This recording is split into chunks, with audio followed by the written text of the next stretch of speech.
Good evening, everyone. Welcome to the Outer Realm with myself, Michelle Desrochers and Amelia Pisano. We are broadcasting live here via International Public Radio on the United Public Radio Network, 107.7 FM and 105.3 FM in the beautiful city of New Orleans. The segment tonight is fully sponsored by the amazing people over at Folgers Coffee. So thank you, Folgers. Nobody loves you more than us, just saying. So tonight, of course, we welcome back Dr. Rita Louise, and she will be discussing empaths and narcissists. This should be a lot of fun. In order to participate in the show, you will notice we are streaming across at least 8 different platforms, one being Twitter, one being Twitch. Of course, there's International Public Radio, there's UFO Paranormal Radio YouTube channels, and there are the networks. I believe there's 3 of the networks' Facebook channels also that you can just get on there and feel free to get in chat. But the only way you can really interact with us and get an immediate response will be UFO Paranormal Radio on YouTube. And please tag Amelia if there's something that you want to know or you want a response or an acknowledgement. Otherwise, we can see all the comments here. And I love Folgers more than you do, Michelle Millions. I don't know. Maybe it depends on the time of the morning, maybe, because, I don't, we struggle to get it here, but right now, let me tell you what. We are grateful. Very grateful. Yeah. So, with that being said, that we was are cute. Clear and good to go. Here we are. So, all right, we're good. So I see somebody got in to see the nail people today. Go stay up and watch for aliens. Oh, got to stay up and watch for aliens. Yeah, that'll help. Sorry. Oh, wow. Yeah, not me. I do it. Yeah, I do it. I like alien watching. Absolutely. Nope. I'm down. Nope. Nope. Not doing it. No. I wonder if they're narcissists or empaths. The aliens? I don't know. Has anyone ever profiled one? I'm wondering. I think maybe it depends on the alien. I hear those reptilians are pretty into themselves and such. So, yeah, just a little full bit of themselves, and I don't know. It would be interesting just to sit in a room with different ones and be like, I have to tell you though, if you Google enough. And Dr. Rita is going to laugh at me. I know she can hear me. If you Google enough, you kind of, at the end of that period of time that you're researching, believe you're a narcissist at the end of it. So I'm really looking forward to her being here. Yeah, I think that we all have those tendencies, not necessarily personalities. I agree with you. Because I know I'm an empath because I am empathic and it's one of my gifts, but I can see narcissistic tendencies in me at times, and I think you're right though. Yeah, I think it is a little bit. I think everybody's got their little sliver in there, just like I believe that everybody has a little bit of empath in them. Absolutely. I tend to, except the narcissist. I don't know. I'm empathic, not overboard, but then I also learned at a young age to sort of just push that off, because I'm a little volatile as well. I think it kind of supersedes a bit, but narcissism, I think for sure. I think everybody, I was funny enough, last week having a conversation with somebody about that. And he said, well, everybody's a narcissist to a degree. Everybody's got a little piece of them. Little bit, yeah.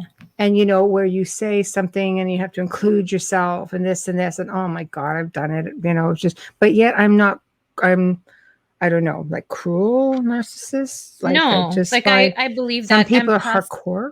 Yes, yes, right? And empaths are, and we'll be talking about this with Dr. Rita Louise. The empaths, I believe, sometimes their fight or flight comes in, and that narcissistic tendency comes in as a defense. But we will be talking about all of that. It'll be interesting because I want to know if narcissists are attracted to empaths.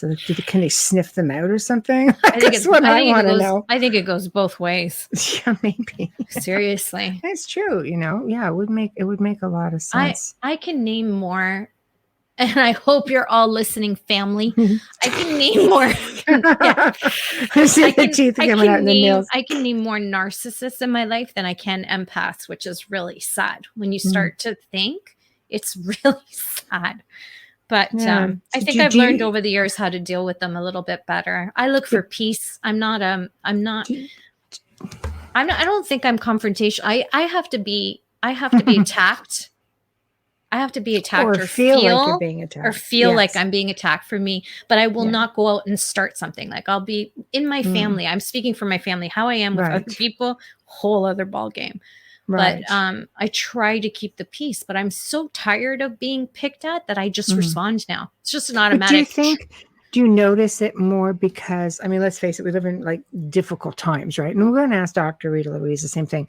But just since you are empathic, and, and you clearly are surrounded by them, narcissists, do you think, are they worse maybe because we have lockdown and everything else and they're just not getting it out and spreading it around so they save it for you? Like, I don't know. I'm just trying to think of a way save it for like that one phone call a week. Like really? I agree with you. I think we all are feeling it. We just deal with it differently. Right. For me, it's more, you'll see, Michelle knows me so well. Like I'm very down with this lockdown, because I'm not getting that social time. And I see Michelle here and we work together, but we used to see each other all the time.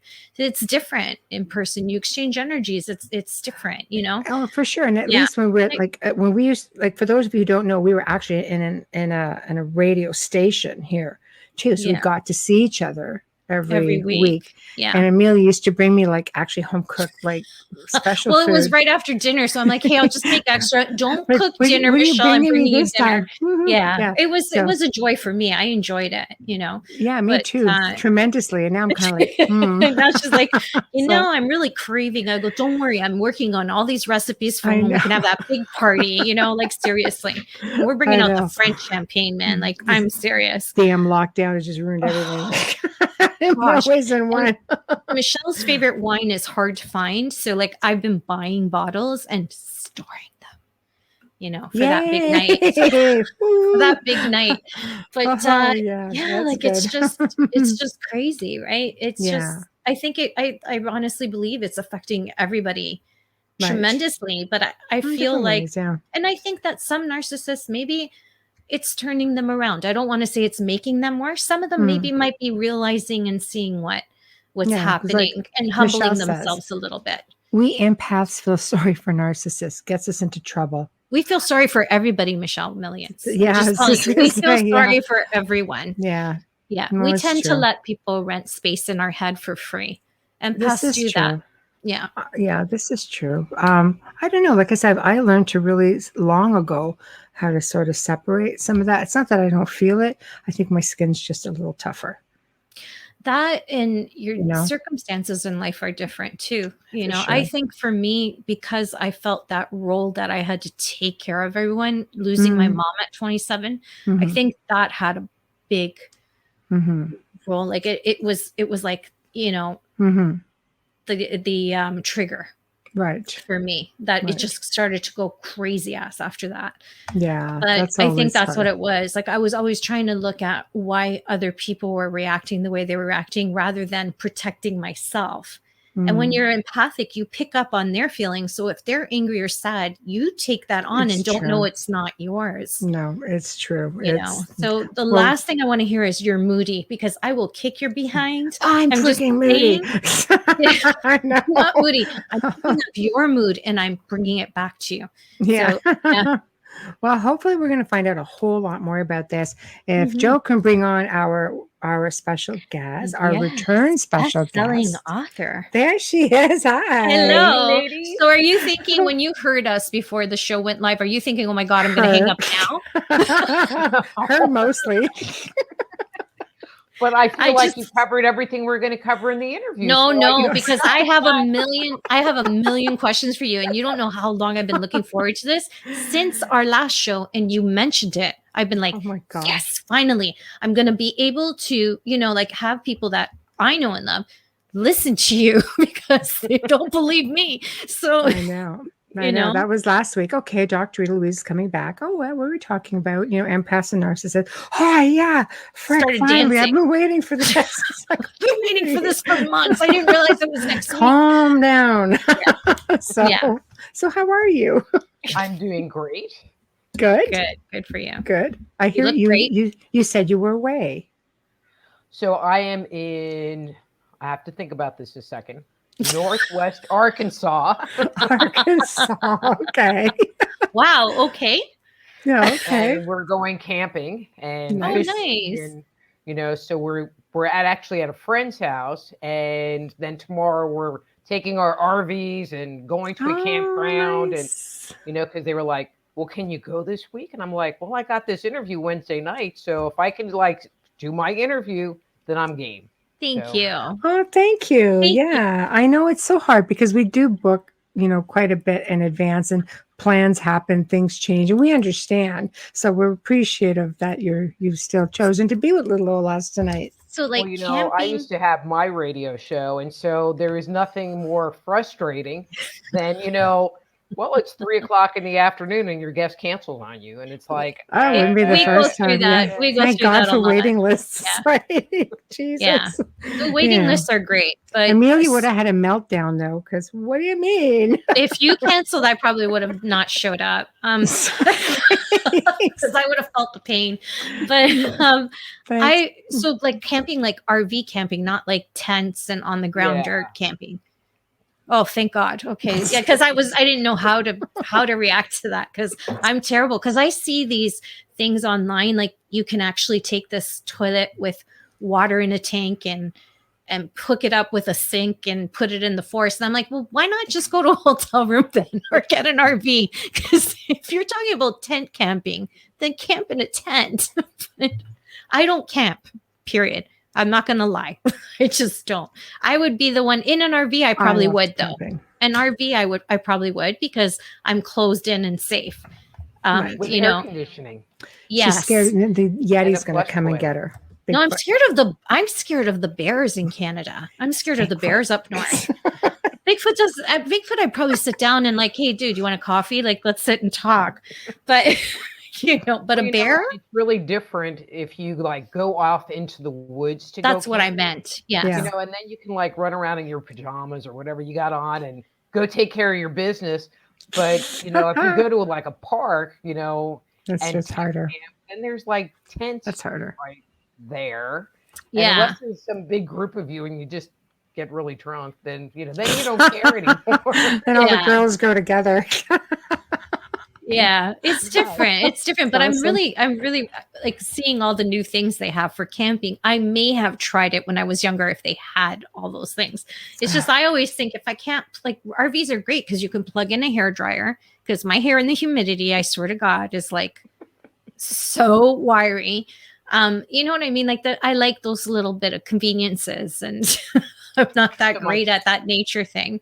My sister got an RV last year, and apparently they found an inflatable hot tub. Nice. I'm like, yeah, get that. You can rent them.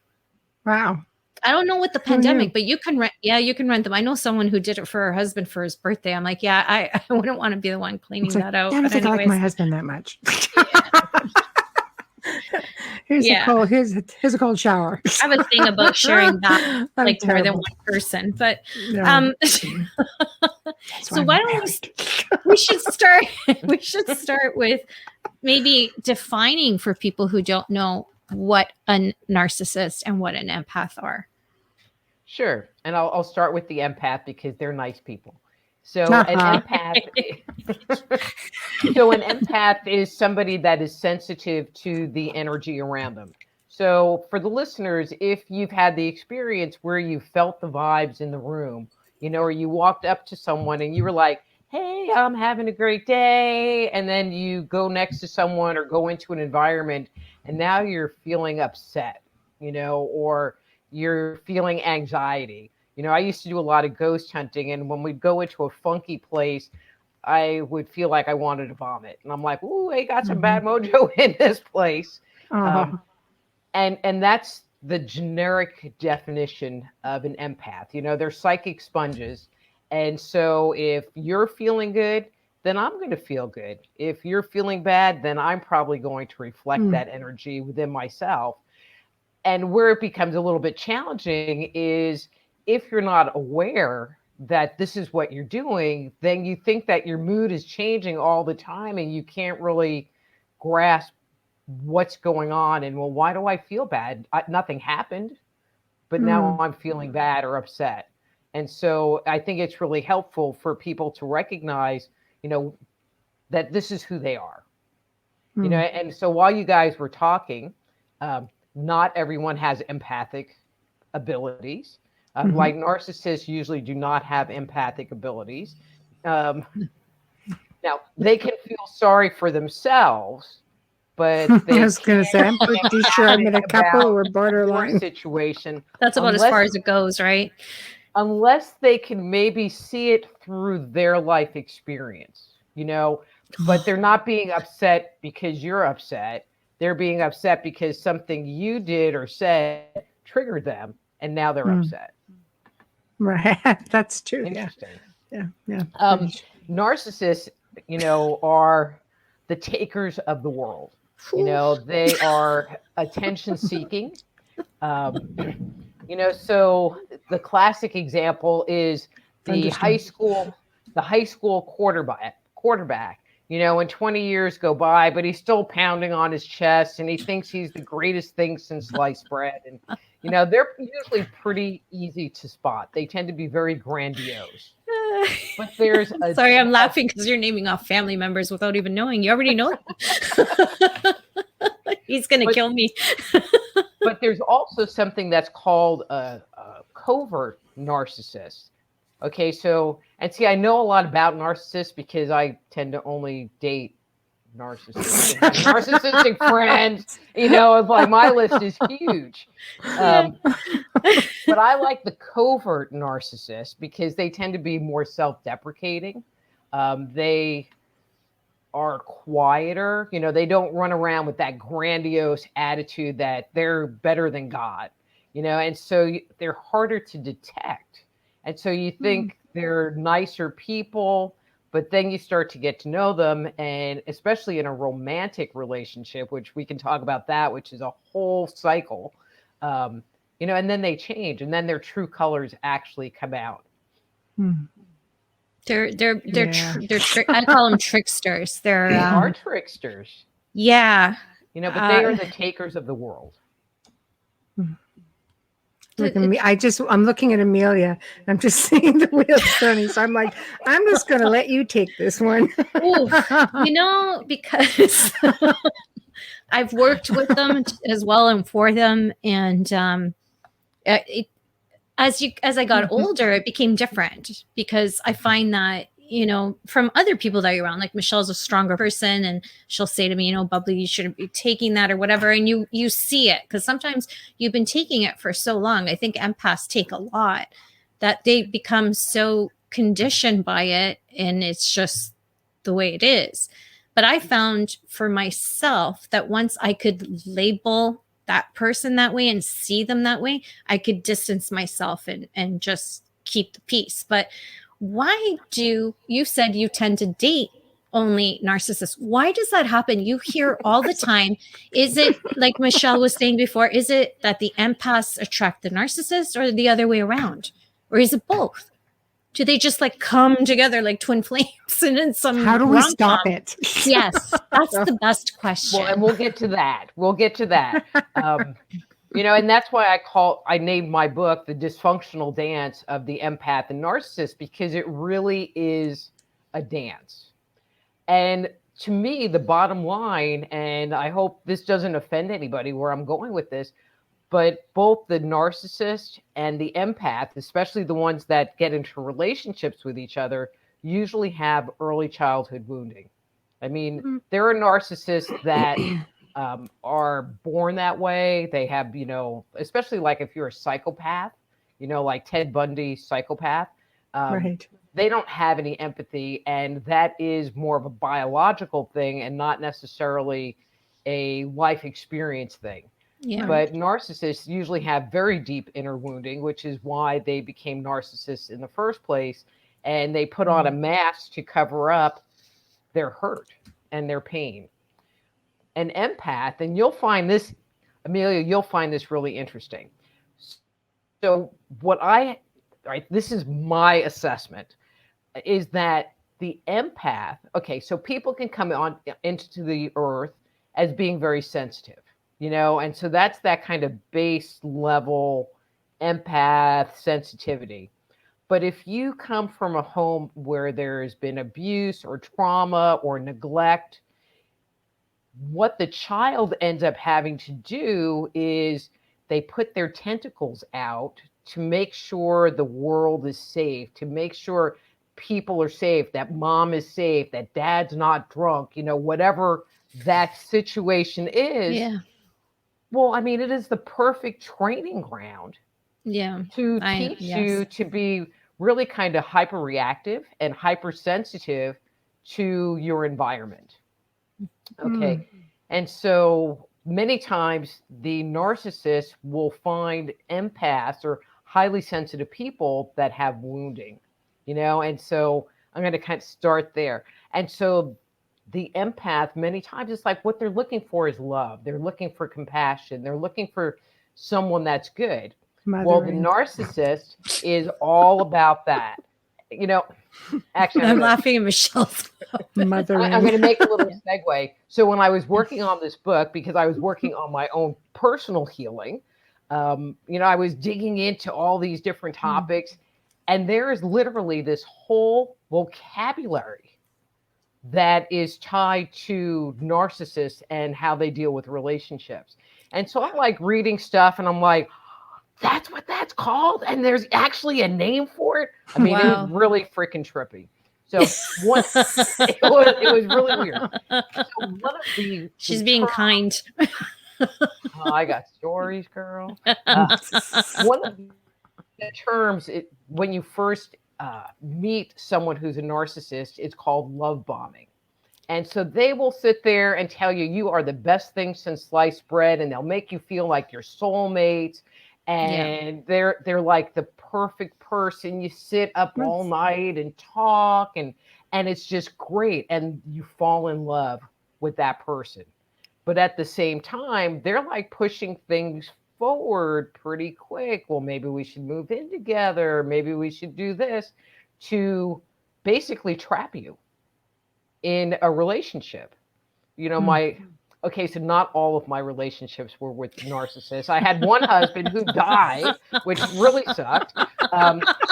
He was married to a bunch of narcissists. And then and so then we got together, and it's actually like pretty cool. And then he freaking died. So that I'm so sorry. Yeah.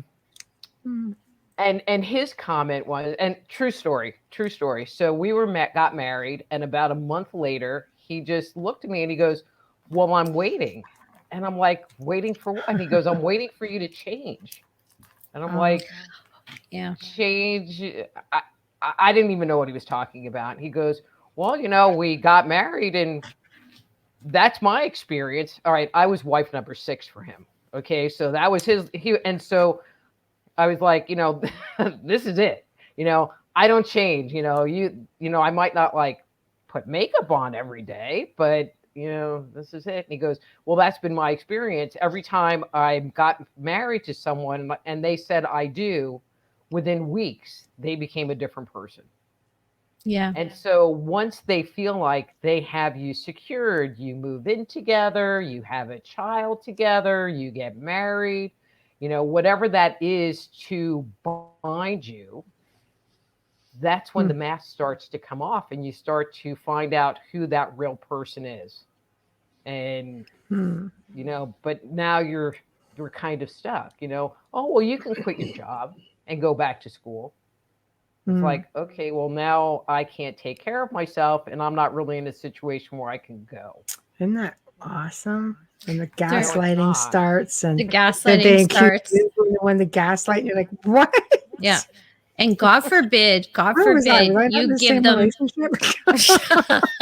God forbid you give them even a touch of I don't want to say a terrible criticism. No, if you even so much as criticize a narcissist, if you don't know what a narcissist is, just criticize who you think might be to their face and watch the flames come out, because they don't take lightly to that. You can't tell them they're doing anything wrong, even if you're trying to stop them from hurting themselves. You're stupid or you're crazy. That's literally what happens. So Exactly. let's talk about that then. Yeah, don't stand for Let's yourself. talk That's about right. one versus the other. Like, how do you identify that? How do you know? Empaths are obvious because they're usually, they're picking up on emotions. But what are the traditional things to look for when it comes to narcissists? All you empaths better be listening. They're We're all in the saving a whole chat bunch room. of you right now. They're all in the chat room. One of the first signs is that love bombing, where they're just right there, they want to talk to you on the phone. See, this was my big downfall, man. I would spend hours on the phone with these guys. I didn't know that was love bombing. Yeah. But then once the relationship starts to develop, they do things like start talking about your friends and your family to cut your ties off to them, or bring up things where now you're looking at them going, well, maybe they're really not my friends. And, maybe you're right, because you're still in that trusting place, because if you're a wounded empath, you're still getting the love, you're still getting the attention, you're still getting the adoration that you need to feel whole, because of your own wounding, and so it just becomes this open door. Plus, many empaths, especially the wounded ones, are people pleasers, and so they're willing to take care. See, I know you got me like so out there. Honestly, I'm like so exposed right now. Absolutely. But they start, so as a common people pleaser, you sit there and you start doing stuff, you do the dishes and the laundry, and because they're doing other things. But then over time, they stop really doing anything, and they stop doing anything they don't want to do. So I was with one gentleman, he did like doing yard work, and he took a lot of pride in mowing the lawn and edging it, and so I always had a nice lawn. But that was pretty much it out of him. But if you asked him to do something else, can you take out the garbage? It was no. I mean, it would never happen. Your comment about criticizing them or putting up any kind of boundary, or, saying something to them, I was taking notes when you were talking earlier. Before we went live or after? Because I'm a little nervous. There's the blackmail notes, and then there's the show notes. She's got quite a bit for pre-life. But when you sit there and you make a demand on them, or so let's say the relationship is going and now work is really busy, or you're sick and now I'm sick and I can't take care of you. Yep. And they have freaking meltdowns. I mean, or they come and ask, like, I injured my neck. I mean, really bad, where I was like pretty much in bed because I was having a hard time walking around. And so the guy that I was with would come upstairs. I live in a big house, and it's like, I can't find the black pepper. And I'd say, well, it's over here. And I'm like pretty anal about like, this is where things go. And he's like, well, I looked there and I couldn't find it. So now I have to get out of bed. But isn't that every husband though, honestly? No, but okay. It was I'm just yeah. When I could, but no, changes, I understand that. I understand that. I was just making a joke because the typical, it's in the fridge. Well, I don't see it, and it's like right there. Yeah. And so if you're not there and available for them to give them the attention that they want, or you have this baby, and so now you're nurturing and taking care of this baby, and they kind of take it as a slight that you don't love them anymore, or they try to find other ways to get attention, and we'll use that gaslighting to manipulate you to get what they want. And that's one of the other real characteristics, is that they are excellent manipulators. Excellent. And for people that aren't familiar with what the term gaslighting means, it came from a movie called Gaslight, where this guy is married to this woman, and he's trying to make her think that she's crazy.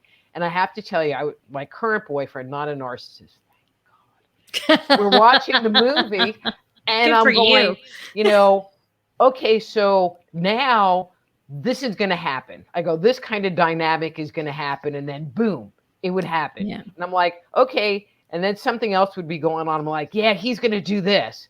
And it's like, boom, it happened. He goes, did you see this movie before? And I'm like, no, he's just a narcissist. I lived it. You know, and I think it's interesting because once you've been in a relationship with a narcissist, it becomes a lot easier to tell, you know, versus if you don't know and you just think, well, this is how it is. Yeah, but You know, then they turn it especially around on you to try to make you look like the narcissist, and then you're doing the gaslighting. I'm like, how did that happen? I'm like, the manipulation. it's not my That's fault you have part a of the bad gaslighting. memory. What do you want from me? It's like, Oh, I'm not trying to create memories to stick in your head. This really No. happened. Yes, you Yeah. had tacos 2 weeks ago. I've never had them in my life. Pretty damn sure you have. You know, kids I are all like going, yeah, we saw you. I have I like- pictures. that's just tacos. Zachman says, not a husband, but I do admit I have selective sight from time to time. Ah. That's just being a man, Zach. But it does happen where sometimes where, in my experience, I've received the help, but there's like a time limit on it because I can only be this way for so long to help you. In conditions, right? Very conditional. Yeah. Very And then it comes back at you months later, too. Mhm.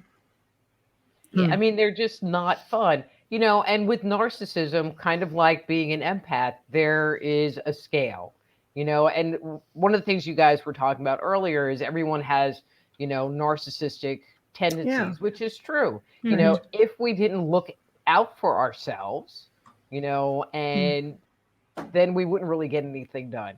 But there are people that I'm going to say don't have narcissistic tendencies, but they tend to be people that are doormats.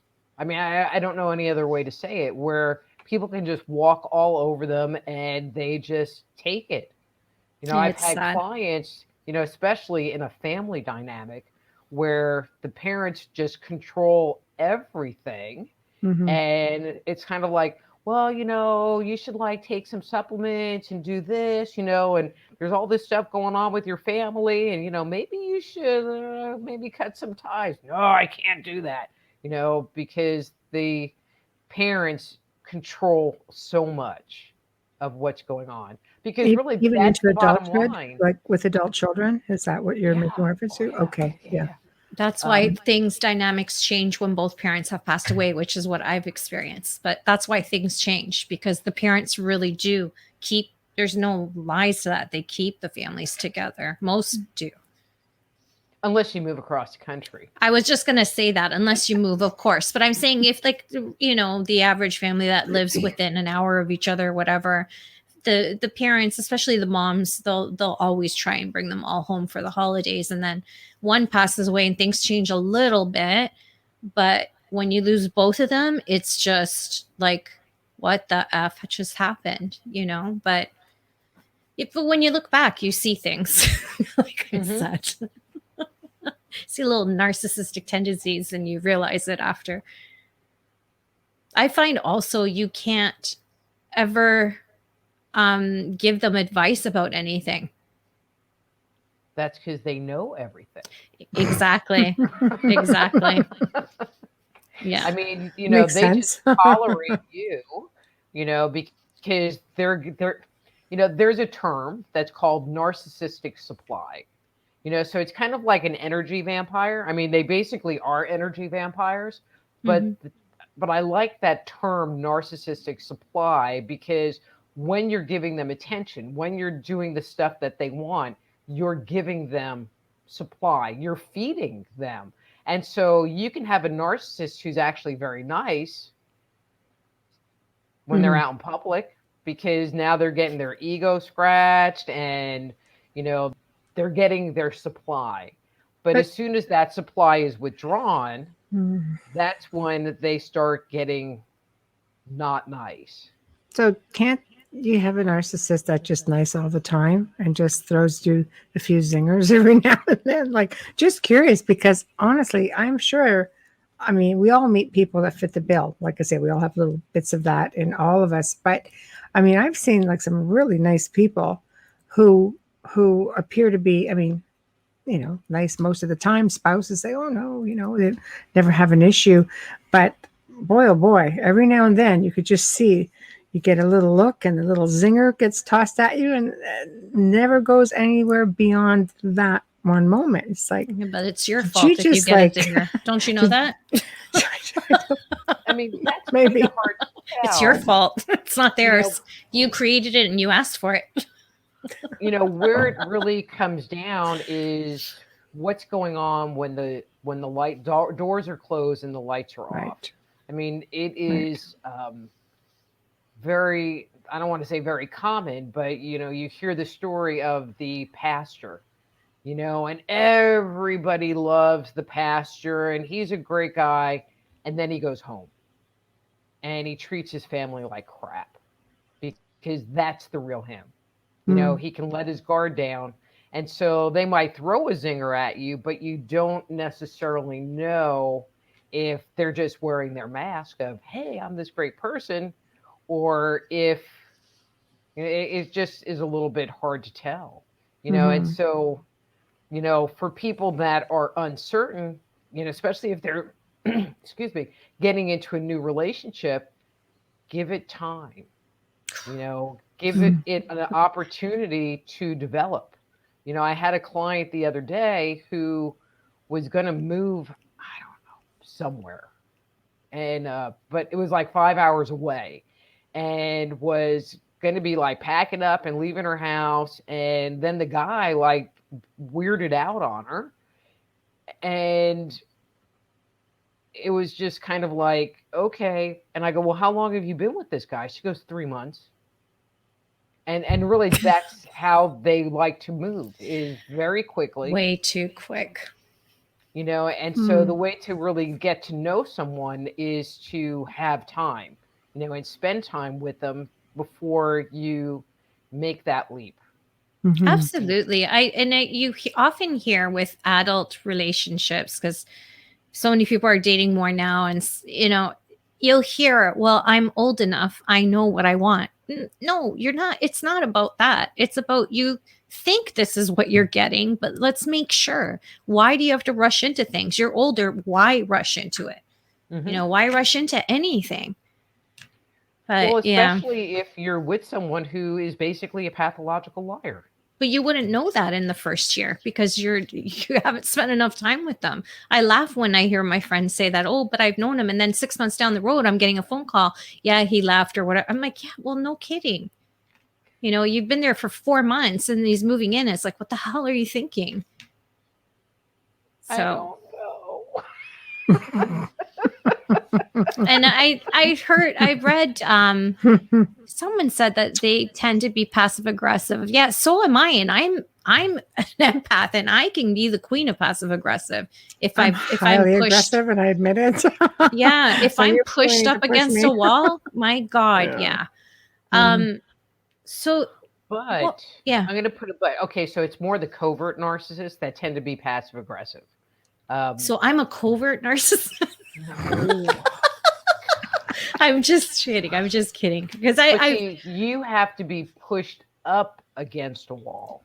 Absolutely. For them, all you have to say is, I don't want to do that. And then they're like finding ways to change things so that they can get what they want. But they won't like say anything to your face. So they use passive aggression. They use their passive aggressiveness, to manipulate. But versus, all right, I'm at my wit's end and I'm putting up a boundary and saying we aren't going any further. And this is what's going on. It's more of a backhanded compliment. Yeah. True. I'm like, wow, I'm just way too good at that. It comes from being tired. I think can empaths have hope of being able to stand their ground? What can they do to learn how to be stronger and how to spot things? Mm-hmm. I mean, definitely. I've been asked the question, well, when you wrote your book, do you think a narcissist would get value out of it? And I was like, well, but there isn't anything wrong with the narcissist because they're fine the way they are. So, when I wrote the book, it was kind of like, well, I'll just talk about them because I know they'll never read it. No. You're so right. It's true. Yeah.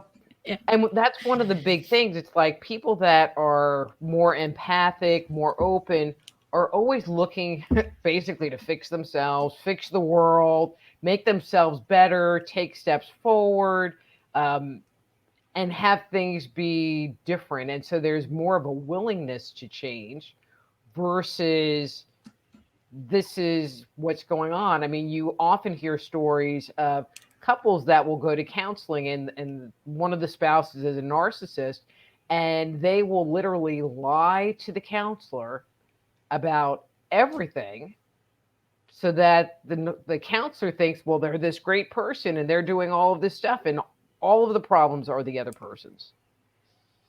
Because they don't want to fix anything and they don't want to take responsibility, which is huge. They don't want to have any accountability. Where the empath is like jumping up and going, oh, yeah, that was me. I'll take on all the responsibility. Yeah, it was my fault. Yeah, I asked for it. I pushed. Great. I pushed. And Allison made a comment. It's not just guys. No, it's everybody. It's everyone. I have friends that women that I can tell you are complete narcissists, and I can have that conversation because even if they're listening right now, they won't even know that I'm talking about them.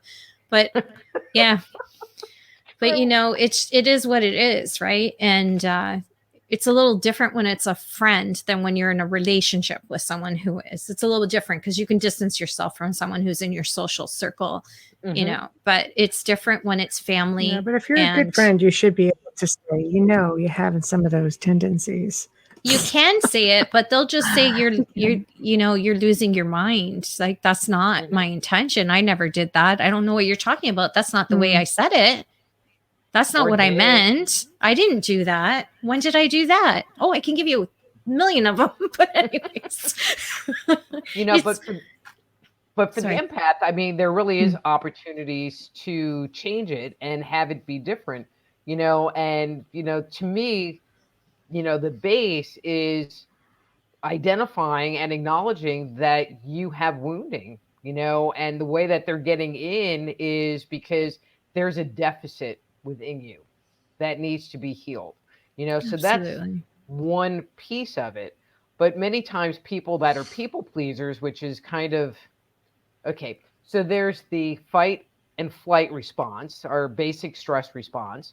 There's also what's called the freeze response. Are you familiar with the freeze response? Oh, no. Okay, so the fight response is like, I'm going to get angry and I'm going to fight with you. Yeah. The flight response is, oh my God, look what's going on, and I'm going to run away.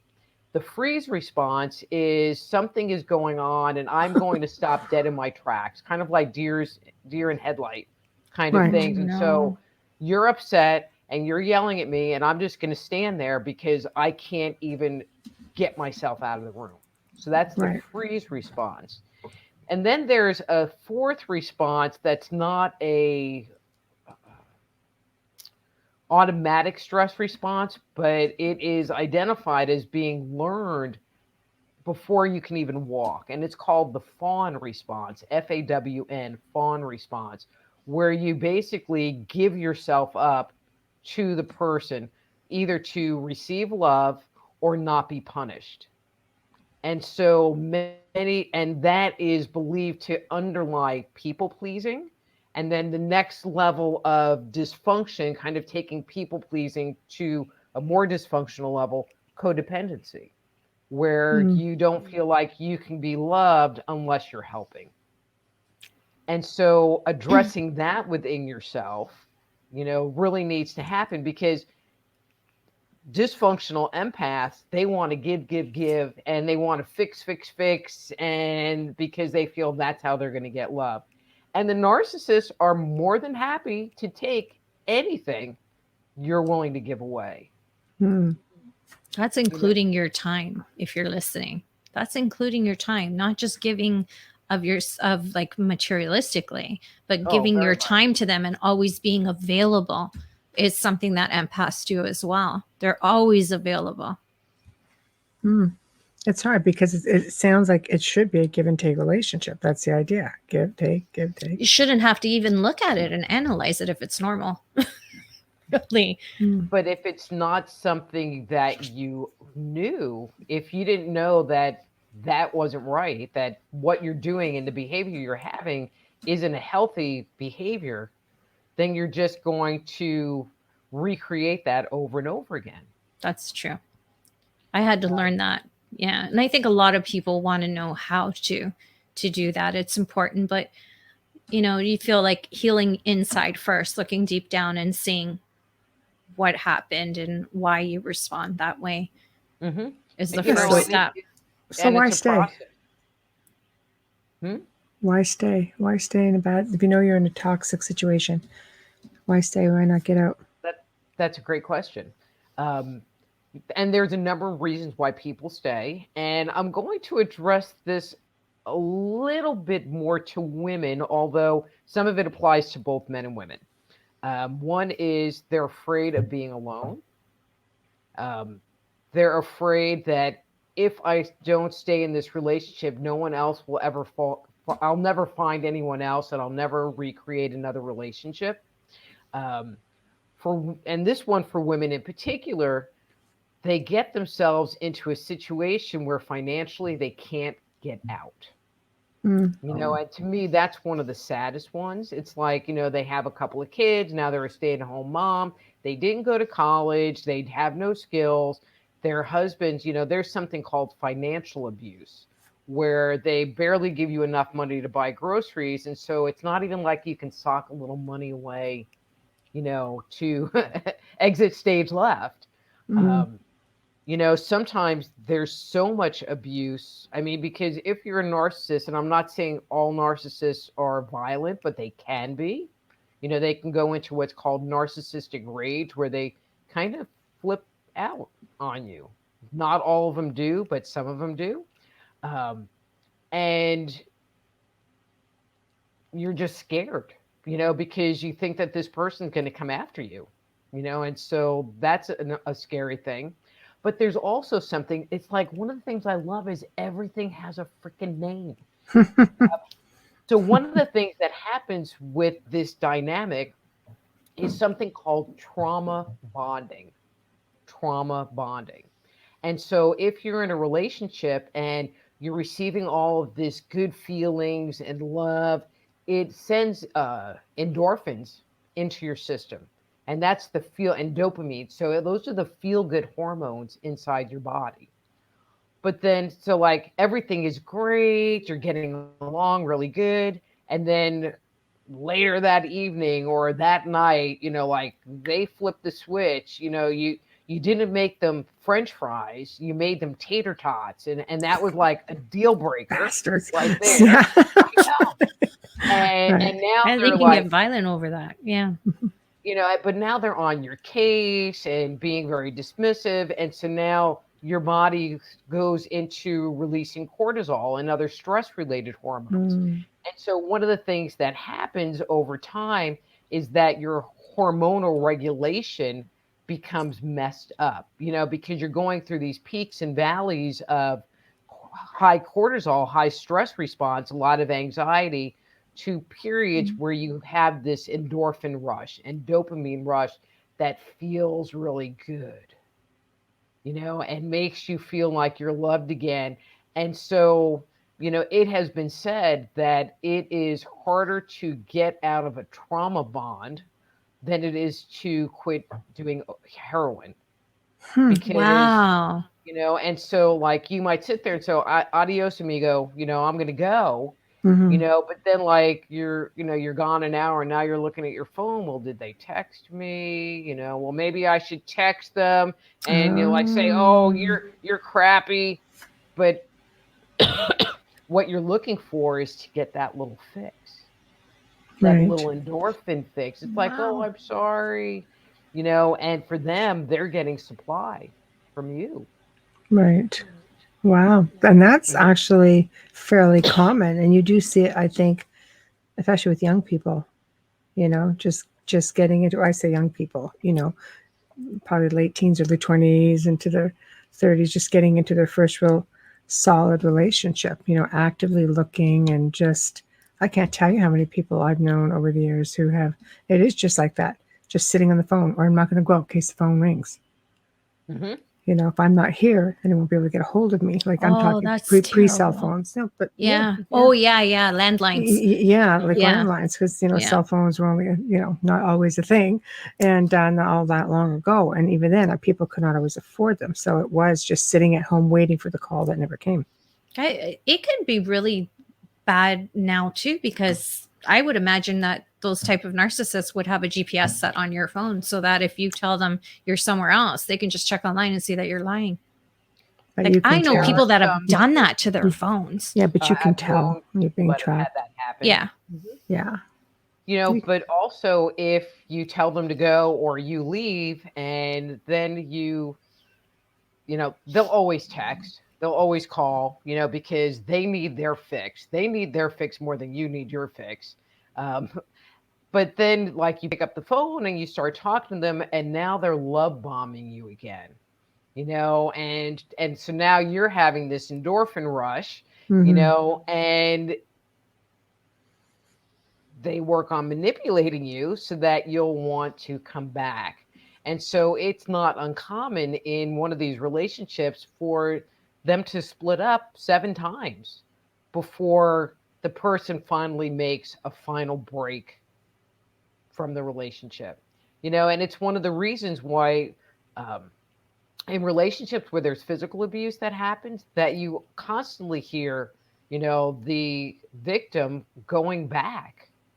It's because they're trauma bonded. It's like, oh, I didn't mean to beat you up. I've been drinking. I'm not going to drink anymore. I promise I'll go to counseling. I mean, they'll tell you whatever they think you need to hear until you're back. And it'll last a couple of weeks, maybe a month, maybe 3 months that they're on like best behavior. And then the cycle starts over again where you make them tater tots again, and they, blow a gasket. Right. We talked about how empaths are born. How are narcissists? Are they born? Is it something they learn? So,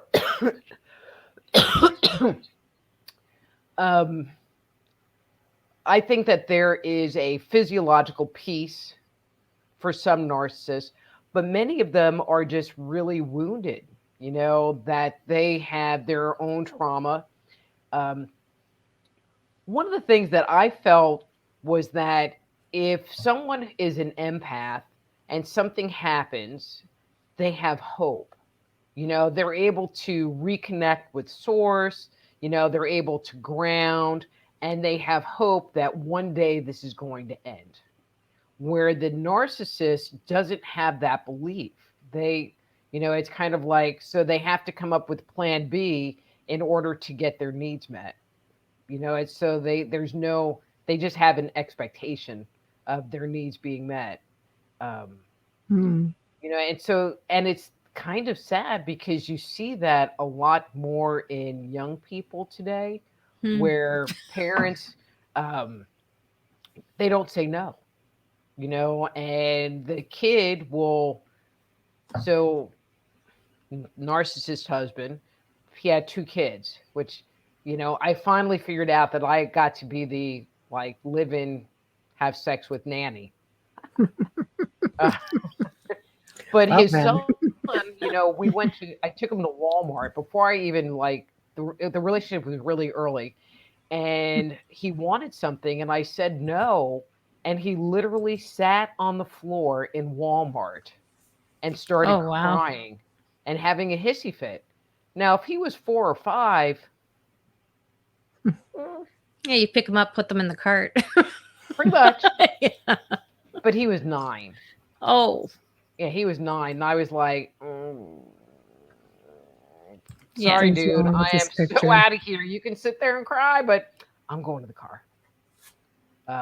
Fortunately, him and his brother turned out to be actually very nice young men, but man, that was a tough road to hoe, making them be accountable and responsible for what was going on and not just placate them. You know, it's kind of like, okay, so I want this. No, no, no. But I want it. No, no, no. But I want it. No, no, no. You know, so after a half hour of that, you know, it's kind of like, here, just take it and leave me alone. But now you've just taught them that all they have to do is bug you enough and they're going to get their way. And I feel like in today's society, a lot of young people are being taught that. You know, everybody gets an award and everybody gets a prize, and there's not any requirement that you do anything or be responsible for not doing what you're not doing because everybody gets a prize. So are we as parents creating narcissistic children that go on to be narcissistic adults? Yes. Essentially what you're saying. So it's our fault. Damn it.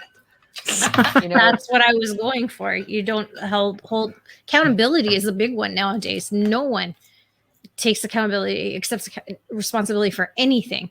There's always a way out. Or they blame it on someone else. I mean, I've had some parents who would bring their kids to me for sessions. And, you know, I remember one, it was a girl, she was like 19, 20, and she was so depressed, just depressed. And I looked at her and I said, well, that's because you don't want to do anything. It's like you graduated high school and now there's this expectation that you go get a job and show up every day and do the work and know after a month you're not going to be the president of the company. That's just life. And she could not do it. I mean, she just couldn't handle it. Because so she couldn't be a functional member of society, basically. It was just too much for her. Right. So take care of me. But it was really a choice. Yeah. Right. That's interesting. You're not doing anything good for your children that way. You have to teach them life skills. It's not just saying no. It's a matter of teaching them life skills. It's important. It's very important. You know, being accountable for your errors is you have to be able to do that to function in a job and working with colleagues. And, you know, it's just part of life. So I have a hard time with, I often say this generation is self-entitled, and I mean it because I said it's all of our fault. I don't see people allowing their kids to work as teenagers. They might tell them to work later when the workload is even heavier when you're going to university. And I'm not saying I'm a better mom because I have very many faults. But, you know, I started working at a young age, and I had my daughter because we have a family business working at a young age as well. And I think it's important to have that kind of responsibility and understand that it takes this many hours to get that, you know, rather than it should be given to me. You know, or it's teaching them, you know, the responsibility, like, well, if you want this, so with the boys in particular, my line with them, and it's all about an equal exchange of energy. Now, I'm not expecting that if I give you $20 to go out to lunch or whatever, that I'm expecting the $20 back, but I'm not, you know, but I'm expecting something. So what are you going to do? Basically, you know, because if you're just going to sit there and want stuff, but you won't do the dishes, or I have to fight with you to do the dishes, then that's not an equal exchange. That's not working for me, you know. And I told them early on, it's like, and if you don't buy me a Christmas present, you ain't getting jack. You're funny. I just was, you know, I think it's just important to be real, you know, with your kids and express what's going on. If someone at home is listening right now and they're starting to think, oh gosh, I'm raising a narcissist, how can they put a halt? How can they put a halt on this? What's something they can do to figure out if they are, and how do I change this? You know, hopefully the young person is, you know, not in their mid-teens, mid to late teens, because pretty much by the time you're 14, 15, 16, I would think the damage is pretty much done. And I guess it could be maybe undone, but it would be a lot more challenging. You see these kids and they just like scream at their parents or hit their parents, and it's like, excuse me? But the parents, I mean, and those are the children that will end up being narcissists because they think it's okay. They were brought up in the environment that it's okay to be disrespectful that way, or, well, what I want is more important than you. And, so the earlier you can do that, then the better it would be. I think sometimes it's, you do it inadvertently also. You get people who just come from bad childhoods and they think, oh, my children are going to raise them differently. But in the process, they're creating a little monster or a little terror, not realizing, you can't be. But I find certain generations, I mean, life was really hard, back in the day, and they lean on that abuse from childhood. I'm fortunate. I grew up in a great household, nothing like that, but my ex-husband was just like total opposite. So some people carry that forward. Other people go the other way. It's almost like you're damned if you do, you're damned if you don't. You end up with the same results in the end when it comes to how your child rearing, goes. So it's like, Well, I mean, abuse can be generational. Right. Leniency can be generational because this is how I grew up, and I'm not conscious parenting. I'm just doing what I was told and how it was explained to me, and I'm just doing that. Right. And not engaging in what's going on. Yeah. Balance is hard. It's a tough one. Yeah. Balance is tough. You can break the chains. Like I was verbally abused, but my mom was physically abused. And I did neither of those two with my daughter. But my greatest fear was giving too much. So I would be very careful, where she's my world. I'm not going to lie. Anyone who knows me knows that. But I'm proud of her because she doesn't talk back. She doesn't raise her voice. But in the same respect, I want to make sure she's being heard. It's balance is tough as a parent. None of us, we don't have a handbook, so we do the best we can. But it's I just think, I don't know. Do you find that people who are raising narcissists sometimes are just that, and that's why? Well, I mean, sometimes it's a narcissist raises a narcissist. Or you could have multiple kids in one family, and these two are empaths and these ones over here are narcissists, which creates a very interesting family dynamic. And then you have to deal with that, as an adult, with that internal family relationship.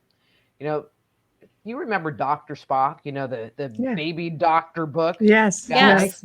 Yes. Oh, now we're aging, all three of us. Yes. I saw it on eBay. Yeah.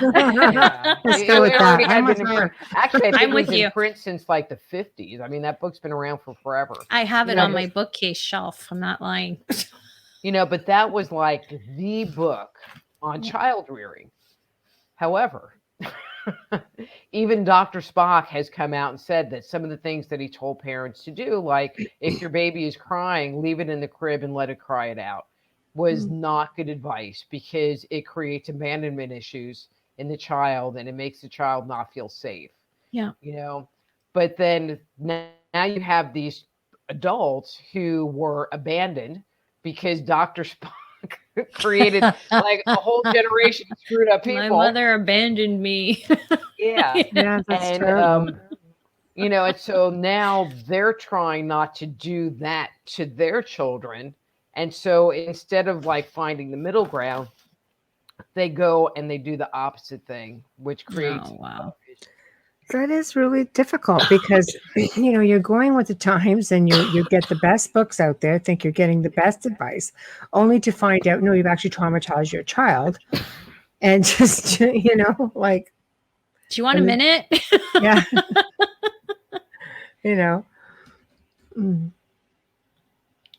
child grows older and goes, She I put some- remember when you didn't come upstairs and I was crying and you left me crying for like half an hour. I was 4 months old. It's like, good grief. It was in the book. Yeah. It was the best book at the time. The doctor recommended the book. Geez. I read that book and I laughed through the whole thing. I'm like, yeah, this isn't happening. It's just like, no. Yeah. I was that helicopter mom, but it also has a lot to do with what I did for work. So, yes. Yeah, it's wow. So let's talk about wounded healers. Okay. That's interesting. I have never heard that. So a wounded healer is someone who has decided. I'm sorry. Take a minute. It's all right. Take a minute. Well, and usually I have like little throat lozenges. All right, I'm looking on the desk where I'm staying. I just found an Altoid. There you go. What you got on her desk? Is there anything good? I'm looking for M&Ms or Skittles, just saying. But a wounded healer is someone who has addressed their previous pain and has worked through it and has emerged on the other side a wiser and more whole person. And so, if you started out at a disadvantage and you became successful, now you're a wounded healer, and so many people think that because you grew up in a situation of trauma that there should be shame around it, and you shouldn't tell anybody, and you sit there and you think, well, I have all of these scars, because of my life and life experience. But the reality is those scars tell the world that you survived, that you made it through this situation and came out the other side a much better and different person than you went into it in the first place. That's a tough one. It's do you think that that it can ever be undone? No, I'm just trying to think of a way to put it. You're looking at narcissists, how do we stop producing them? Like, everybody's wounded, really, some of us we do heal. Others use it as a crutch and they never heal. Right? So It's okay. We all have dogs. We all have dogs. All right. Bring the dog up to the camera. Let us all see. Get a cameo. Oh my goodness. Hello, You are baby. so cute. Are you going on a trip? He's going to go swimming tomorrow. Yay. Are you happy now, puppy? You're part of the I show. know he's walking around in this house and he's hearing them. What's his name? It's Raylan. Raylan. Hello. Say hi. There you go. Hi, You're part of the babies. show. Hi, Now you're a babies. superstar. You should be happy now. My baby had his 13th birthday yesterday. He's 5 months old. Wow. I remember because last time you were on, you just got him. And you were potty training him. That's right. Yeah. Still potty training. Yeah. Well, it takes 6 to 9 months, right? I don't know. I'm ready for it to be done. Well, when you're camping, you'll love it because he's always outside. That's awesome. Yeah. So how do we stop producing, a generation of narcissists? We're all wounded. It's either a crutch or you move on from it. How do you get away? But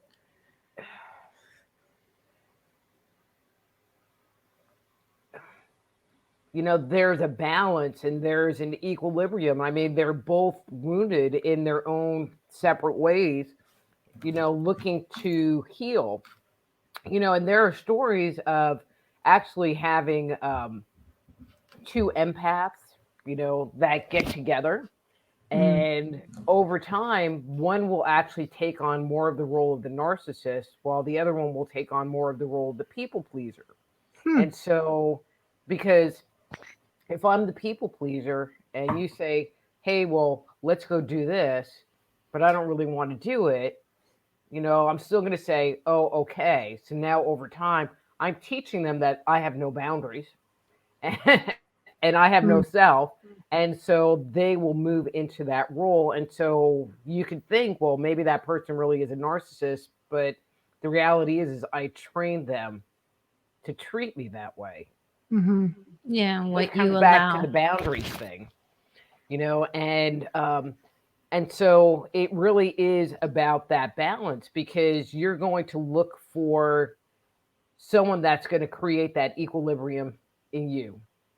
So the more wounded you are, the more screwed up person you're going to try to find. Now, what about two narcissists?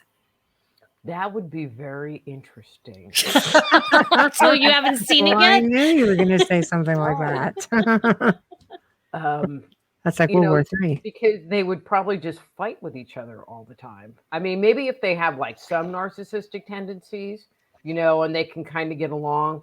But if they're like hardcore narcissists, Yeah, because that would be constant tug of war, right? I'm in control. No, I'm in control. Manipulation on both ends. And I couldn't even imagine. But I'd like to sit in that room and just watch it, because I'm just so curious. Because you say that two empaths, one takes on a little bit of narcissistic tendencies. With two narcissists, where you have one who's more hardcore, one who's less. That one that's less, do they take on more empathic? Yes. Okay. Yes. Makes total sense. So they try to balance things out. Mm-hmm. But in any relationship, you're always trying to find that level of equilibrium. With the empaths in particular, they're always looking to find that balance point. I mean, I don't know about you, Amelia, but I know for me, it's like, if there's a bad vibe in the room, I'm looking at trying to like, what do I need to do to have it not feel bad or have it not feel funky? Throw light. Throw light. That's where my people pleasing skills comes in. I talk a lot because I'm really nervous, and I try to make jokes. I make light of everything. I know that's what I do. I say the stupidest things at the most inappropriate times because you're just so uncomfortable, right? They just come out, and it's like Tourette's.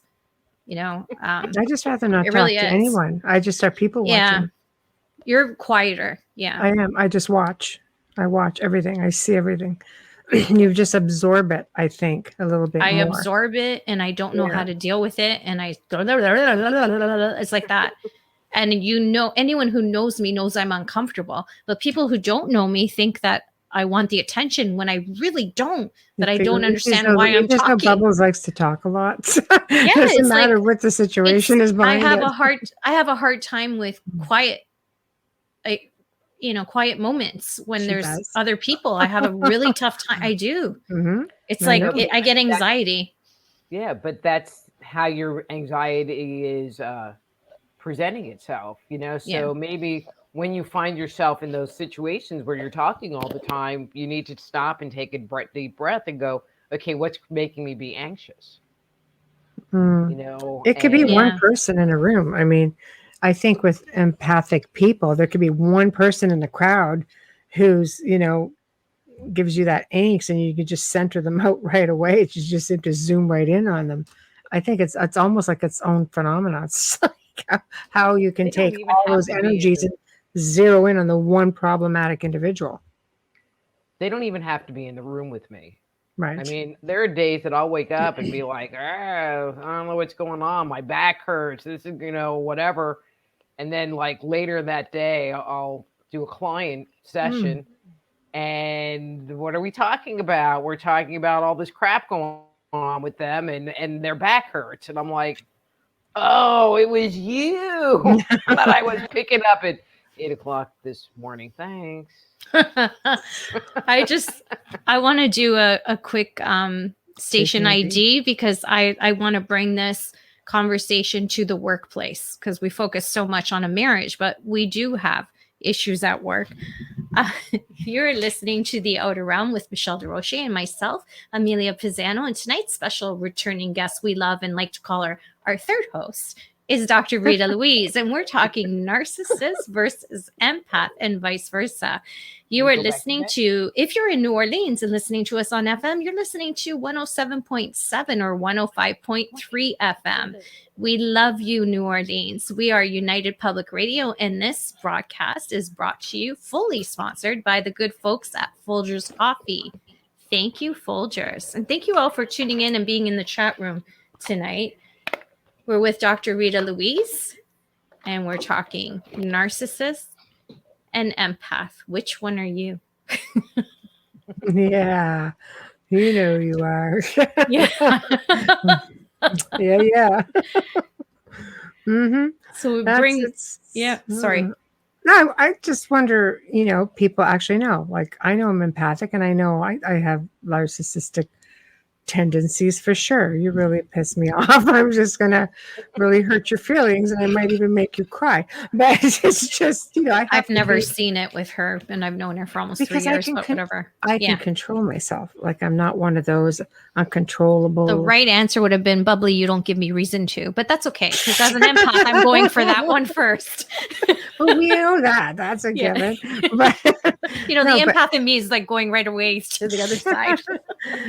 But, how many, on an average, if you had to put a percentage, how many people do you think don't know they're narcissists? Most people know they're empathic because they're emotional, or they pick up on other people's emotions. All of them don't know they are.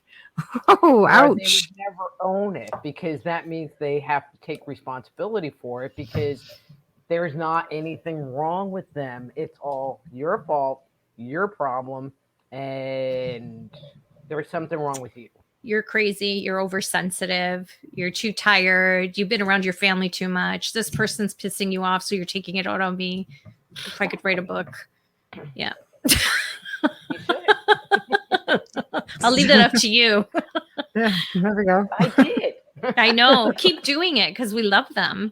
Yeah. Wow. Yeah, that's really difficult. I'm just, I have to start paying more attention to the people around me.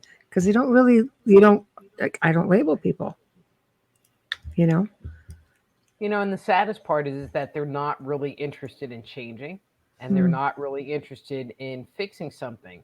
And part of it is for them to change, they would have to look inside, and people that tend to be empaths, they tend to be way more self-reflective.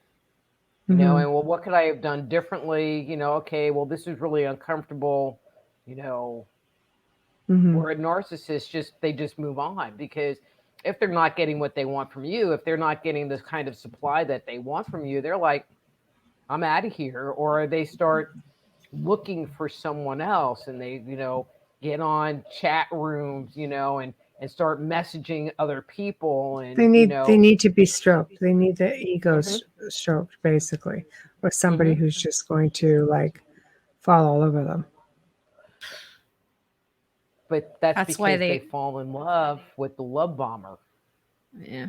And so, so it's really sad because, so let's say I end a relationship with a narcissist, within a couple of weeks, they're already out dating again. If not, then a few days later. If they haven't already started to line someone up prior to leaving you. Because now I'm taking care of the baby, so I don't have time to take care of you and your needs in the same way. Wow. And so now I'm going to go over there and start getting my ego stroked over there. But now I just found out that that's what you're doing and I kick you out. Well, now they just go to that person. And so, you hear a lot of people that get really hurt because the relationship ends and within weeks they're online, they're on Facebook posting pictures of them and their new girlfriend and how great it is and how beautiful they are. They can't be alone. No. They can't be alone. And so you as the dumpy, it's like, Right. Knife in the heart because it's like, God, what did I do wrong? Yeah. Is there something wrong with me? They've been saying that I'm like nuts and I got all these issues. Are they true? So it's. Well, that falls under gaslighting, right? You start to believe all the little you start thinking back all the little quips that are being made. Mm-hmm. They're very good at making you believe that you couldn't live without them Mm-hmm. in any capacity, whether it's financially, emotionally, any capacity. Mm-hmm. Yeah. I don't know. Mine were mostly pretty useless, really. But that's because I was just so capable of doing all of this stuff that they didn't really have to do anything. Right. And where I wanted to bring it, if it's okay with you guys, is into the workplace. I worked for and with a narcissist, and I honestly believed for a couple of years that I didn't have a gift and couldn't function without them in my life. Hmm. It's an awful feeling because as an empath, you want to please your employer. Mm-hmm. You want to please your bosses, your managers. You want to be the perfect colleague, the perfect person to have a desk next to. You don't want to cause any disturbance. How do you handle that in the workplace without, especially for women, break down a little bit more? But I mean, men have to deal with it as well. Narcissism, guys with guys and whatever, even female bosses, it's all the same. You know, there's two choices: that you accept that this is what the situation is and you kind of back your energy out of it and just go with the intention of, I'm just going to go and do my job, and you take the emotional piece out of it, and like, I'm not trying to please my boss because I'm just here.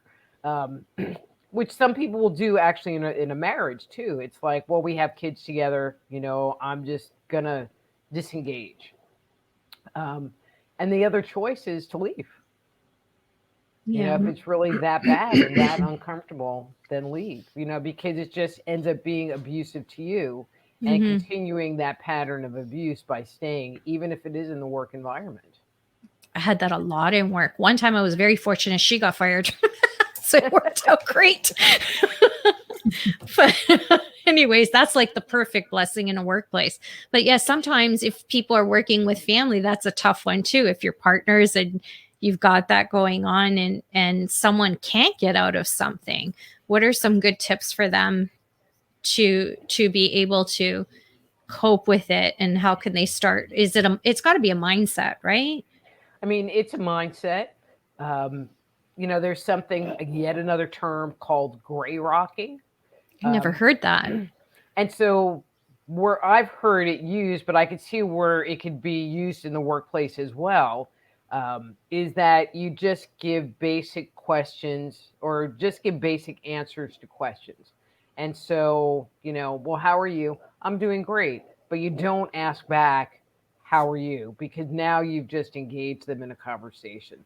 And so you just keep everything very clear cut, professional, but they want to engage you in the conversation, but you just don't give them the opportunity. You just give yes or no, minimal answers to what they're wanting from you, and just call it good. Then you're hearing, is something wrong? Did you have a bad day? Is something wrong? Right. That's stuff you deal with after, yeah. But to keep the peace at work, like that one's tough. Some people can't leave their jobs. They have to stay there, financial reasons, whatever, growth, whatever it is. It's like, yeah, I could imagine. That's okay. Everybody on the network's got puppies. So yeah, so basically it seems to me like we're kind of caught in a world of both empaths and narcissists, and it doesn't look like it's something that's ever going to come to an end. I think it's just, quickly trying to recognize, I guess, who they are, because you can't get rid of family. Well, family. You said that 3 months too late. Yeah. Dealing with family is like, graduate work. Dealing with your friends. I love that it's graduate work. It is. Dealing with acquaintances, you can just sit there and not engage with them. It's a little more complicated if you're in a relationship with someone. Right. But if it's your family, they know every single way to push every single button, and And there's also, in a family dynamic, we all have our roles, you know. So I was the scapegoat. My sister was the martyr. My brother was, I mean, there was a million of us, but, you know, my brother was the golden child. And so when you're in a room with your family, it's kind of like you always kind of go back to your role, you know. So now you're coming from this funky place where, you know, I'm the youngest kid and I have to like be the youngest kid role and not assert myself because I'm not the oldest, you know. So it, you know, there's also that dynamic that happens. Mm. You Yeah, know? that's hard. Again, That's it's hard. graduate work. Yeah, no matter how old they get. Family, if you can navigate your family, you can navigate anybody. Oh, wow. It's a lot of the "oh, woo was me" syndrome. You know, like drama. you can lose a pet, they can lose a pet. You're trying to be. You know, I'll use an example. I'm not saying it's a case, but and you could say, "Oh, well, you know, I know how you feel because you know this. You know how we are with your pets is my baby. It's not the same." Okay. Not the same. Wow. Wow. Yeah. So wow. What is that? I call that a one-upper. But see, that's kind of narcissistic. So I had to put my last poodle down. Her name was Bitsy. And the guy, the psycho narcissist guy that I was living with, didn't want to take off work. And I had her cremated. I mean, and that was fine because I really kind of didn't want to go with him to deal with it. Yeah. And the cremation place closed at 5:00. So I had to have it done and be 25 miles away before 5:00. And so, and he didn't get out of work till 4. And I'm like, well, you know, if you're not going to take off work, then I'm just going to make an appointment. I'm not going to like just call the vet and go, oh, well, I'm coming right now. I mean, I had to make an appointment. And so I got one day of him kind of empathizing with me and, you know, letting me have my emotions. I mean, she was 14. She was part of my life, you know. Yeah. And, but then the next day, it turned into, well, you know, you didn't want me to go with you. And it turned into this, it turned into this whole thing about how I was treating him badly because I didn't want to wait for him to get off work so that he could go and support me while I put my dog down. And even though I said, well, you know, I had to be there before 5:00, you know, and I made the appointment for 10 because that's when they could fit me in, none of that mattered because I didn't wait for him. Oh, well, it was me again. So turning the attention onto themselves, and I want the sympathy now. You have to feel badly for me. And then you get dissed because now I did this really awful thing because I didn't wait for him to put my freaking dog down. Your dog's licking your mic. That's why I was laughing. That's because he's a good helper. Yeah. Keeping it clean. Aw. He's like, am I doing good? How am I doing for my debut? Like, you didn't even brush my hair or anything. So sweet. Wow.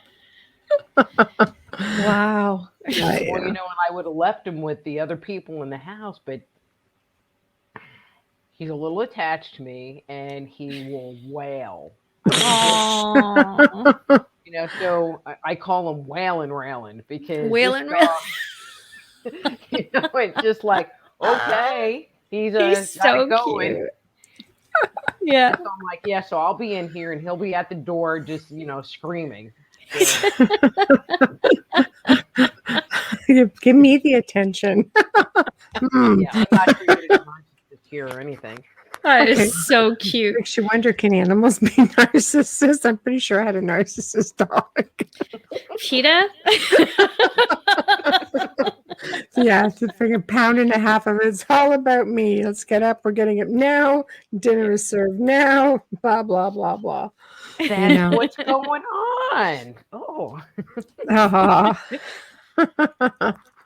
Well, So, but I think the important piece is that, people that are empaths that might find themselves getting in relationships with like mm, really crappy people, it doesn't have to be that way. That they can change who they are so that they're attracting different people, and better people. And the mhm, ones that aren't being respectful or mhm, acknowledging them, they can put out of their lives, mhm, and make different choices. If someone's not bringing you happiness, or if you're not happy, then why are you doing it? mhm. So, where can you really get help for something like that? I mean, aside from maybe going to a counselor or a therapist to just say, look, this is obviously something, because people will say marriage counseling, for example, but let's face it, they're going to put on a different face when they go there. They're Hmm. not going to say, yeah, this is me in all my pride and glory. They're just going to sort of get a little sheepish and make themselves look like a victim or just be perfectly perfect. So I went to marriage counseling with one of the narcissists. And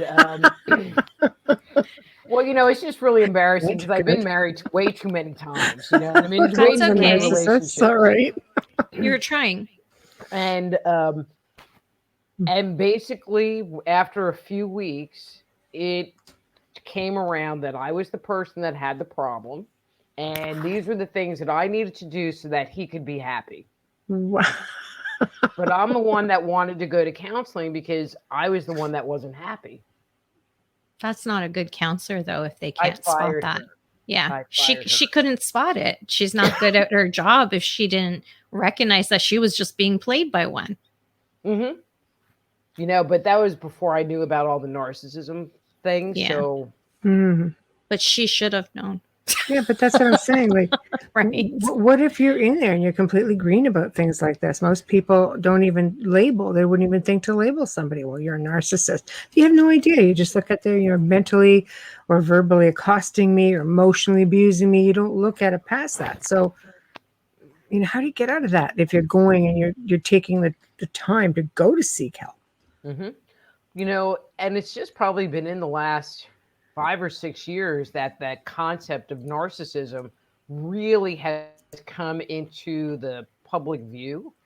But if you go on like YouTube or search online, there is so much material out there. And so if you're not sure if the person that you with is a narcissist, just I'm serious, look on YouTube, Wow. because there are Oh, tons of videos. tons of videos, Yeah. as well as videos about healing attachment issues or learning to deal with codependency, or, dealing with mommy issues or whatever it is.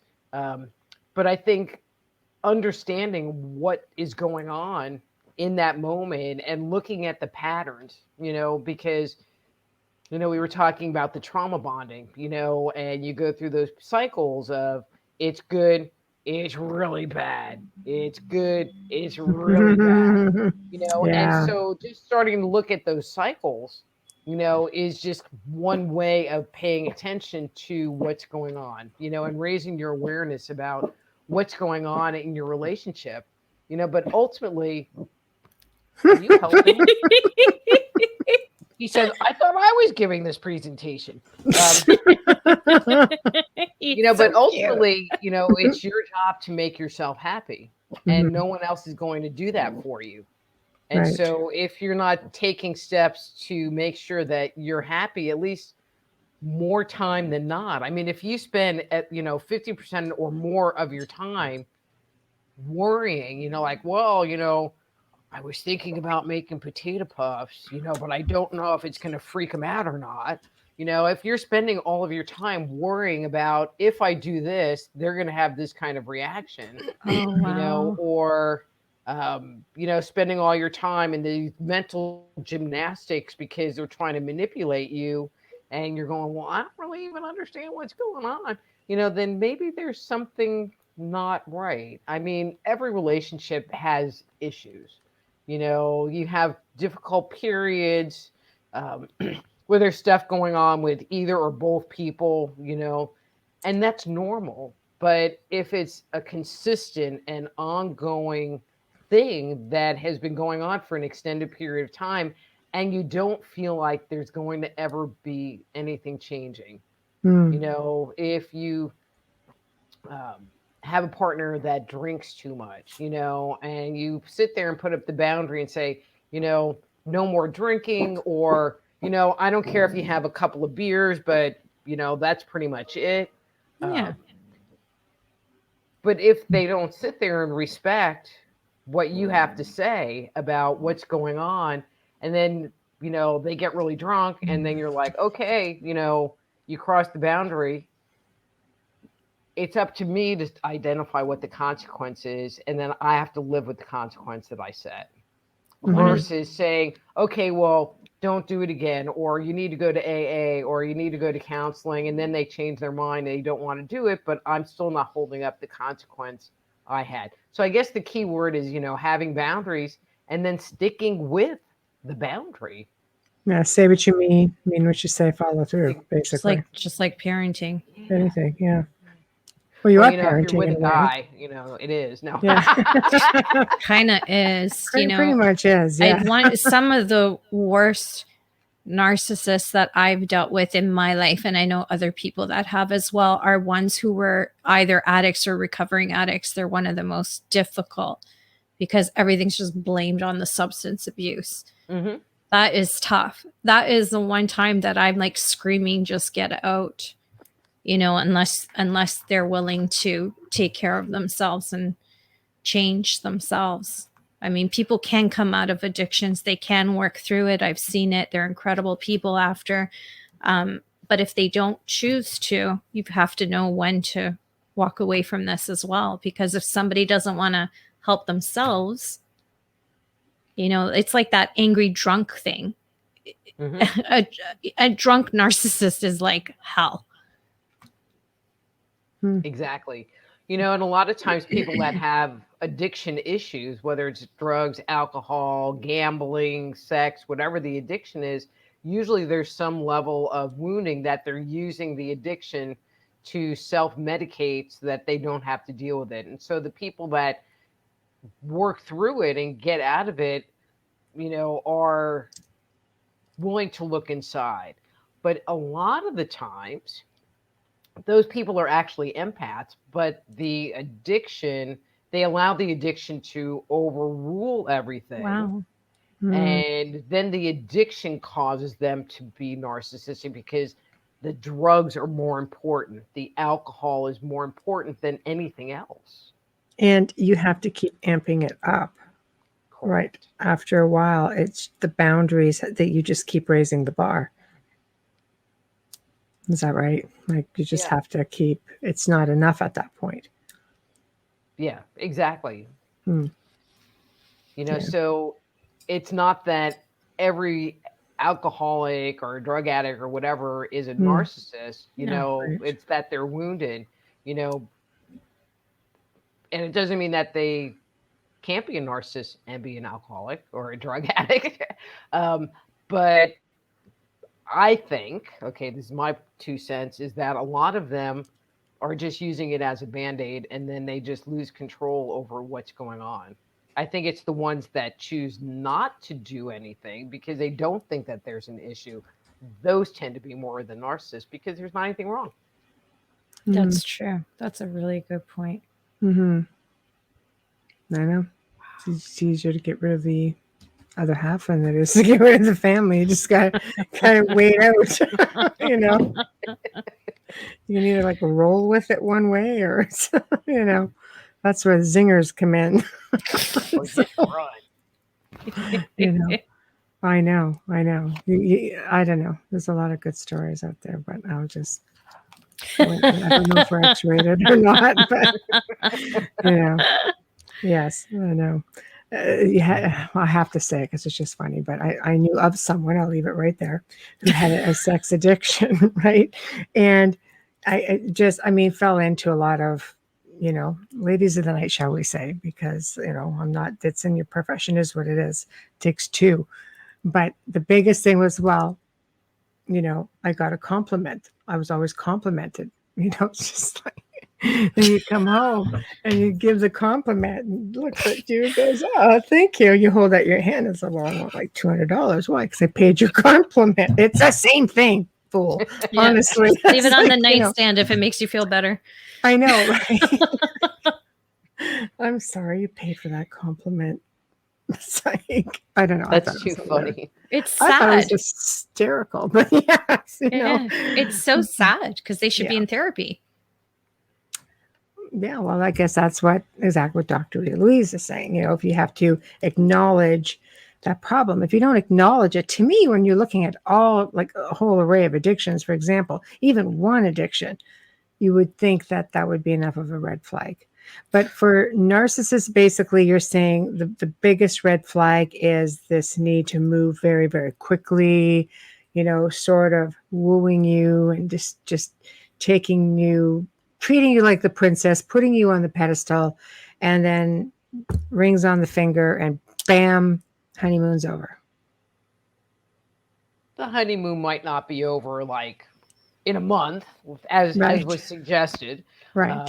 But yeah, I mean, that's usually that's the first, Right. that's the first move in the chess game is Right. the love bombing.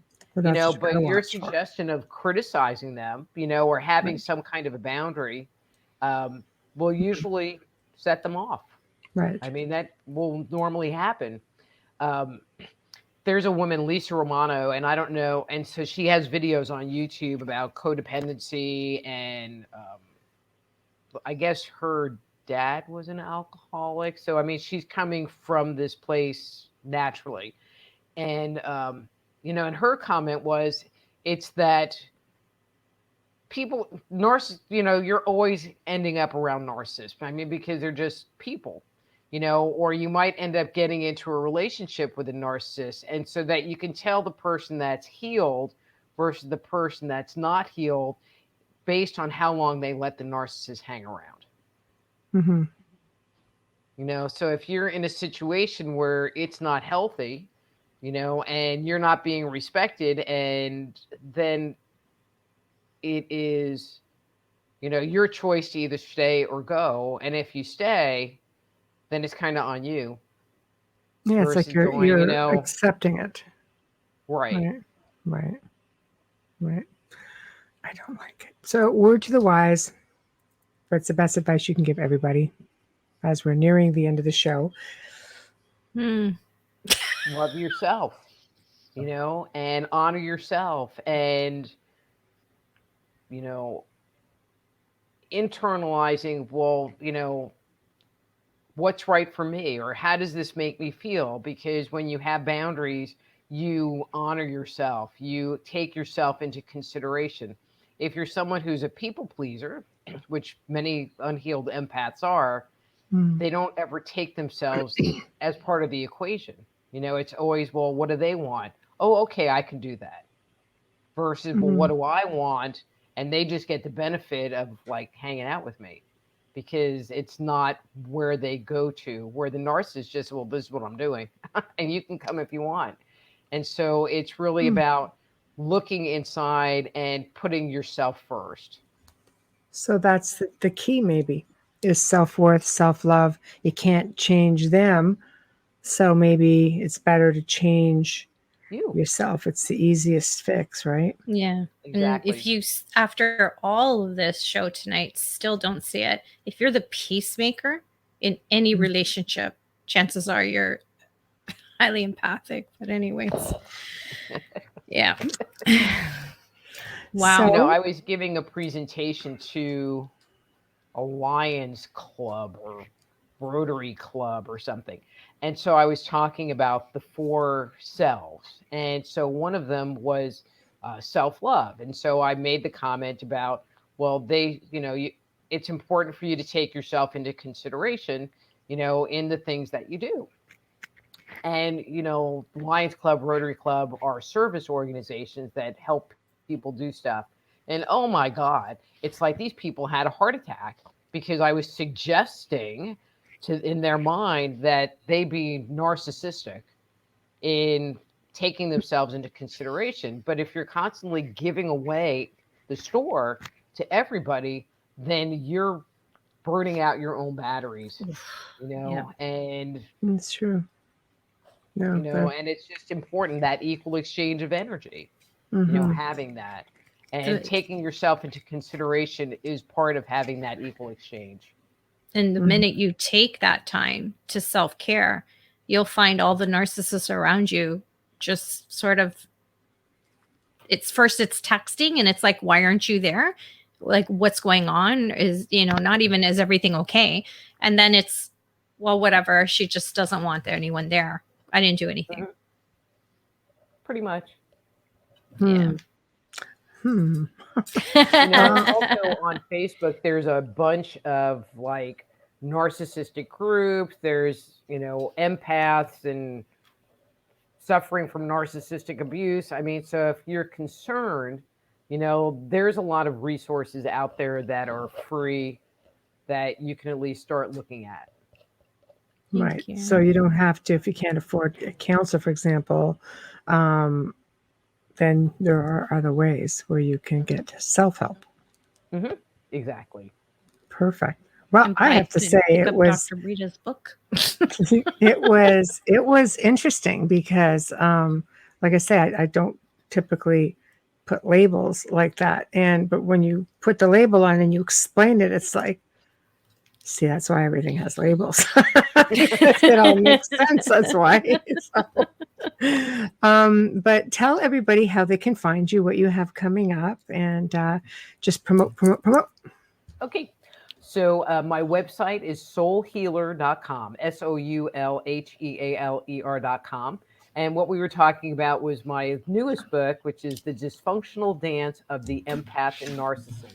Create healthy relationships by healing childhood trauma. And, the commentary has been, oh my God, or you made me cry, which I feel like I've done my job when I've made you cry. And basically you get to hang out with me, and it's a little on the sarcastic side.